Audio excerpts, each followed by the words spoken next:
Hello అండి, అందరూ ఎలా ఉన్నారు? ఈరోజు చిమ్మిడి చేసి మీకు చూపిద్దాం అనుకుంటున్నాను.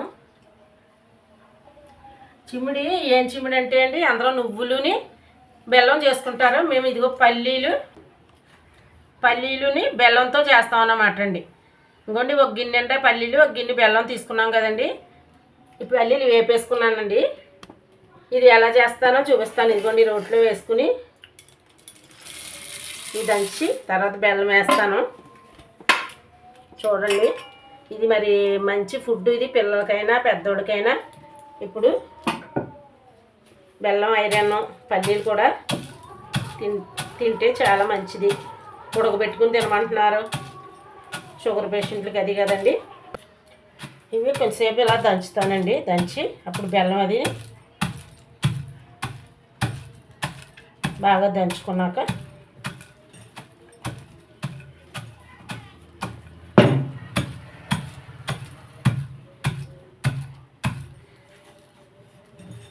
ఈ చిమ్మిడి మా అమ్మాయికి ఇష్టమండి. ఈ చిమ్మిడి బయట కొంటామండి, ఒక్కొక్కసారి చేయలేక రోజులు అదే నీళ్ళు చేయలేక బయట కొంటాం. అది అర కేజీ 210 కూడా రావండి. ఎక్కువ బాగా దంచుకొని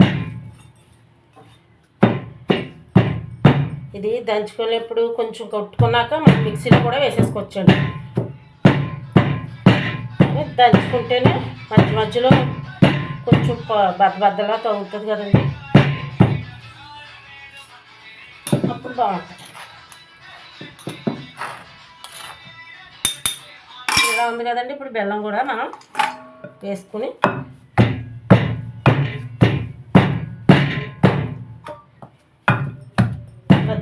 చేసుకోవాలన్నమాట.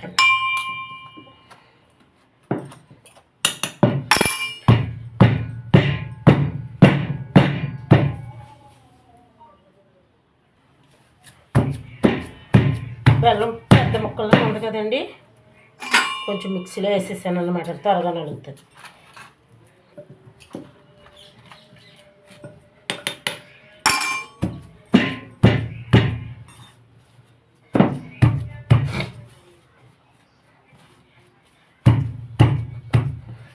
ఇది పిల్లలకు బలం ఉంది, పెద్దవాళ్ళకైనా మంచిదండి తినడం.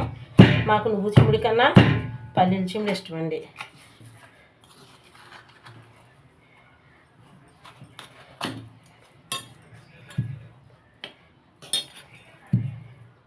కొంచెం లోపల తీసే వరకు రోట్లో అంటుకుపోయింది కదండి, తీస్తాను. స్పూన్తో తీసి పైకి కిందకి అంటే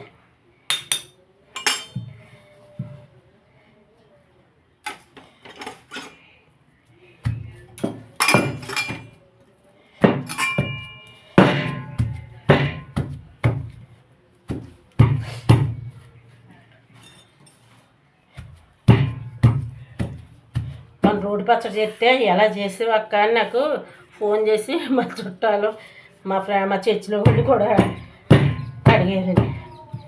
మరి కొంచెం కష్టమైంది, మరి చేయడమేంటి. మా బాబు కొంచెం సాయం చేస్తాడు, మా అబ్బాయి ఆ కుట్టేటప్పుడు అదిని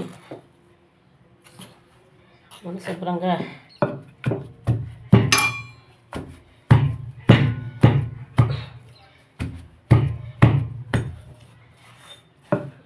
చాలా బాగుంటుంది. మీకు తెలుసో లేదో మరి, నువ్వు చిమ్మిడి అందరూ చేసుకుంటారండి. ఇది చేసుకోరు. మాకు మా తాతగారి కత్తిపూడి అన్నమాట అండి.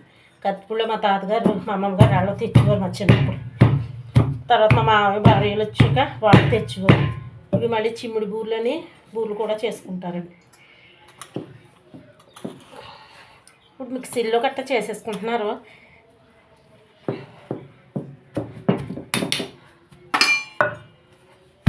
ఇలా చేసుకుని నూనె వచ్చేలా చేసుకోవాలన్నమాట.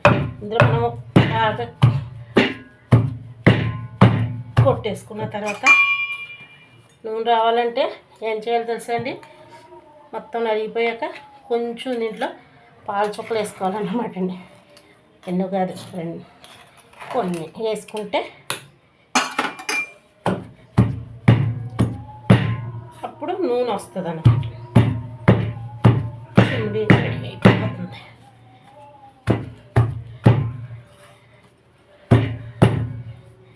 ఇది రాదు అనుకోవద్దండి. రావని కూర్చుంటారు చాలామంది, ఆ పని రాదు ఈ పని రాదని. రాదు రాదు అని ఎందుకు అనుకోవాలండి? చేసి చూసుకోవాలండి. ఎందుకు రాదు? మనుషులమే కదండి. పూర్తిగా రాదు అంటే ఎప్పుడు ఏ పనులు చెప్పరని ఏవి రావంటారు చాలామంది పిల్లలు. మా అమ్మాయి మరి చదువుకుందండి, అది రాదు ఇది రాదు అని ఏమి ఉండదండి. చూసి ప్రతిదీ చేసేసుకుంటాం. ఇది రాదు అన్నాక మరి చిన్నప్పటి నుంచి పనులు గట్ట ఏమి నేర్పలేదండి మా పిల్లలకి. పెళ్ళిళ్ళు అయితే అయ్యే వాళ్ళకి వచ్చేస్తాయి. ఇదిగోండి నలిగిపోయింది కదండి. ఇందులో కొన్ని పాల చుక్కలు వేసుకోవాలండి. కొన్ని వేసుకుంటే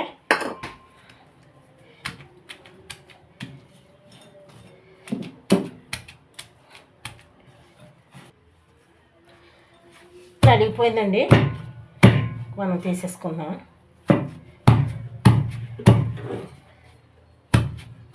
ఏం వేసానండి?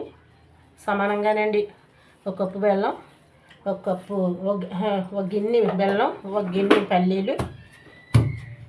ఇలాగా రోళ్ళు ఎక్కువ చేసుకోలేని కూడా ఏం చేయాలంటే అండి, ఫస్ట్ మిక్సీలోని బరకగాని పల్లీలు పట్టేసుకోవాలి. ఇప్పుడు అందరూ అలాగే చేస్తున్నారు.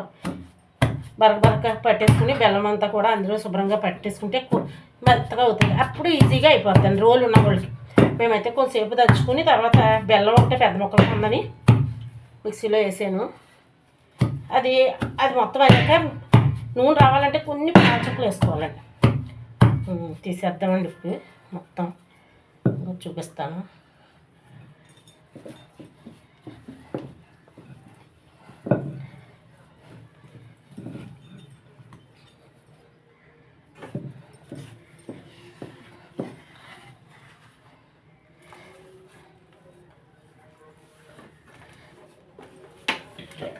ఇది ఇలా తయారవుతుంది. ఇది పిల్లలు పెట్టుకుంటే చాలా మంచిది, బలం కూడానండి. పిల్లలు ఇంటికనే తినరు. మా మనవాళ్ళు అయితే అస్సలు పల్లీలు వచ్చులు కానీ పల్లి ఉండలు కానీ అస్సలు తినరండి. ఇలా అయితే మా మనవాడు తింటాడండి. ఇలా అయితే మిఠాయి ఉండలో మింగేస్తాడు శుభ్రంగా.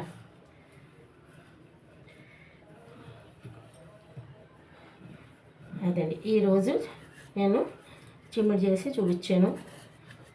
నా ఛానల్ ఫాలో అవుతున్న వాళ్ళకి, మా ఛానల్ ఫాలో అవుతున్న వాళ్ళకి చిమ్మిడి నచ్చితే లైక్ చేసి షేర్ చేసి సబ్స్క్రైబ్ చేయండి. మళ్ళీ ఇంకొక స్వీట్తో మేము ముందుకు వస్తాం.